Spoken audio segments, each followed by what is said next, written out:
Good morning. Comment répondre à la question « Parlez-moi de vous » lors d'un entretien d'embauche? C'est une question fatidique que presque tous les recruteurs posent aux candidats lors d'un entretien d'embauche. Je me donne le privilège de partager cette expérience avec toi, cette connaissance avec toi, pas parce que c'est moi qui maîtrise, mais parce que j'ai eu à faire beaucoup d'expériences, des interviews, des entretiens d'embauche, j'en ai fait. Voilà pourquoi je me dis qu'il faille que je partage mon expérience avec toi.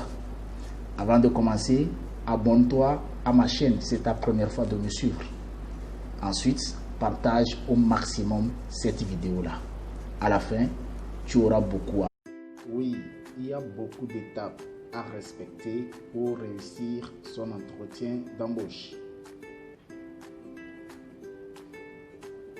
Mais à la question fatidique que tous les recruteurs posent aux candidats, à savoir « Parlez-moi de vous ».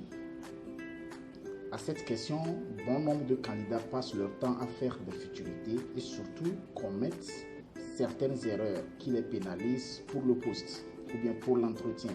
Les erreurs à ne pas commettre face à cette question. La première erreur que vous devez éviter quand on vous pose la question de savoir parlez-moi de vous, c'est de chercher à raconter votre vie de famille. La seconde erreur que les candidats commettent et que vous devez éviter, c'est de chercher à raconter votre vie privée et comment vous gérez votre journée quotidienne. Le recruteur n'a rien à cirer de comment est-ce que vous passez votre journée avec vos amis et comment est-ce que vous sirotez votre vin. La troisième erreur à éviter, c'est de faire une présentation détaillée et chronologique de votre CV. Dès que vous commettrez ces trois erreurs face à cette question introductive en entretien d'embauche qui est « Parlez-moi de vous », vous vous déstabiliserez pour la suite de l'entretien et vous avez 90% de chances de passer à côté de votre entretien. Maintenant, comment répondre à la question « Parlez-moi de vous ».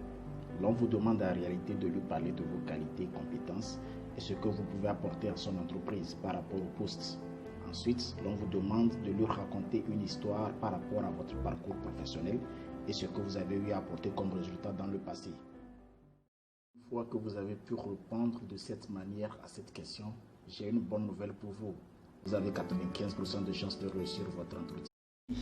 Je vous le dis sans prétention. Dès que vous avez pu répondre à cette question fatidique de « Parlez-moi de vous » en respectant ces deux principes, vous pouvez commencer par sourire à la vie parce que vous avez 95% de chances de réussir votre entretien d'embauche.